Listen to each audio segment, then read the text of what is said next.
حضرت علی سے کسی نے پوچھا، یا علی، آپ کی زندگی میں کوئی ایسی حسرت جو رہ گئی ہو؟ تب حضرت علی نے فرمایا، 2 حسرتیں رہ گئیں، ایک جتنا مجھے علم تھا اتنا کسی نے پوچھا نہیں، اور دوسرا جتنا میں سخی تھا اتنا کسی نے مانگا نہیں۔ آپ نے فرمایا، زندگی کے 3 سنہری اصول ہمیشہ یاد رکھو۔ ایک یہ، اس سے ضرور معافی مانگو جسے تم چاہتے ہو۔ دوسرا، اسے مت چھوڑو جو تمہیں چاہتا ہے۔ تیسرا یہ، اس سے کچھ نہ چھپاؤ جس پر تم اعتبار کرتے ہو۔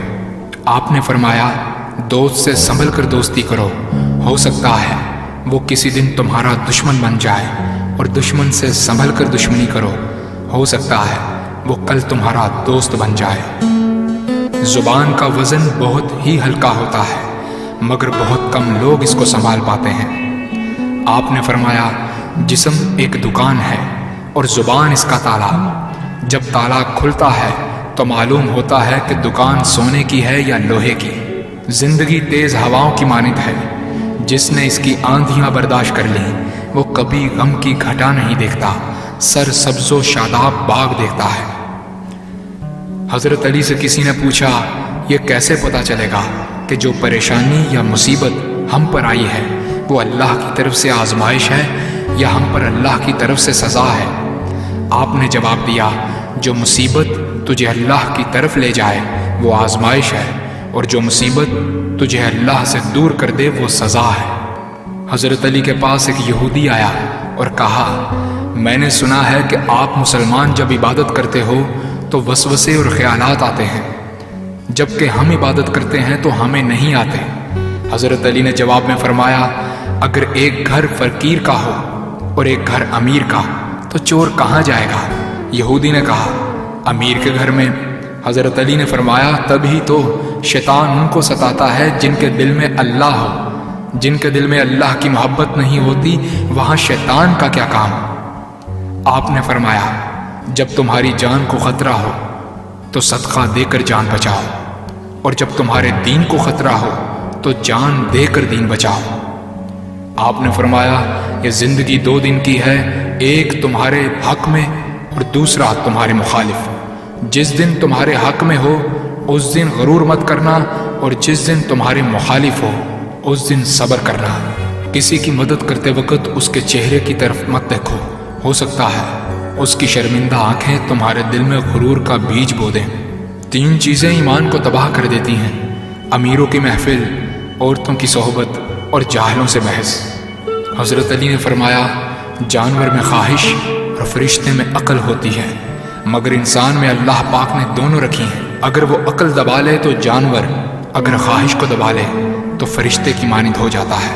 آپ نے فرمایا، اپنے جسم کو ضرورت سے زیادہ مت سنوارو، اسے تو مٹی میں مل جانا ہے۔ سنوارنا ہے تو اپنی روح کو سنوارو، کیونکہ اسے رب کے پاس لوٹ کر جانا ہے۔ مومن کی مثال ترازو کے پلڑے جیسی ہے، جس قدر اس کے ایمان میں اضافہ ہوتا ہے اتنی ہی اس کی آزمائش بڑھتی ہے۔ آپ نے فرمایا، اچھے لوگوں کی ایک خوبی یہ بھی ہوتی ہے کہ انہیں یاد رکھنا نہیں پڑتا، وہ یاد ہی رہتے ہیں۔ آپ نے فرمایا، رزق کے پیچھے اپنا ایمان خراب مت کرو، کیونکہ رزق انسان کو ایسے تلاش کرتا ہے جیسے مرنے والے کو موت۔ حضرت علی نے فرمایا، رشتے خون کے نہیں احساس کے ہوتے ہیں، اگر احساس ہو تو اجنبی بھی اپنے ہو جاتے ہیں، اگر احساس نہ ہو تو اپنے بھی اجنبی ہو جاتے ہیں۔ ایک مرتبہ قصاب آواز لگا رہا تھا، تازہ گوشت ہے لے لو۔ وہاں سے حضرت علی کا گزر ہوا، قصاب نے آپ سے کہا، تازہ گوشت ہے لے جائیں۔ حضرت علی نے فرمایا، آج میری جیب اجازت نہیں دیتی۔ قصاب بولا، میں آپ سے ادھار کر سکتا ہوں۔ اس سے آپ نے ایک بہت حکمت سے لبریز جملہ ارشاد فرمایا۔ آپ نے فرمایا، یہ ادھار میں اپنے پیٹ سے کیوں نہ کر لوں، جس کو میں جنت میں اس سے بہتر غذا کھلا سکتا ہوں۔ حضرت علی نے فرمایا، لفظ انسان کے غلام ہوتے ہیں مگر صرف بولنے سے پہلے تک، بولنے کے بعد انسان اپنے لفظوں کا غلام بن جاتا ہے۔ آپ نے فرمایا، کوئی تمہارا دل دکھائے تو ناراض مت ہونا، کیونکہ قدرت کا قانون ہے، جس درخت کا پھل زیادہ میٹھا ہوتا ہے لوگ پتھر بھی اسی کو مارتے ہیں۔ آپ نے فرمایا، کسی کا عیب تلاش کرنے والے کی مثال اس مکھی جیسی ہے جو سارا خوبصورت جسم چھوڑ کر صرف زخم پر بیٹھتی ہے۔ آپ نے فرمایا اچھا دوست چاہے کتنا برا بن جائے کبھی اس سے دوستی مت توڑنا، کیونکہ پانی چاہے کتنا بھی گندا ہو آگ بجھانے کے ضرور کام آتا ہے۔ آپ نے فرمایا زندگی کے ہر موڑ پر صلح کرنا سیکھو، کیونکہ جھکتا وہی ہے جس میں جان ہوتی ہے، اکڑنا تو مردے کی پہچان ہوتی ہے۔ دوست ہو یا پرندہ دونوں کو آزاد چھوڑ دو، لوٹ آیا تو تمہارا، نہ لوٹ کر آیا تو تمہارا وہ کبھی تھا ہی نہیں۔ بادشاہ نے وزیر کو انگوٹھی دی اور کہا اس پر کوئی ایسا فقرہ لکھوا لاؤ جسے میں خوشی میں پڑھوں تو اداس ہو جاؤں اور غم میں پڑھوں تو خوش ہو جاؤں۔ وزیر گیا اور انگوٹھی پر یہ لکھوا لایا یہ وقت بھی گزر جائے گا۔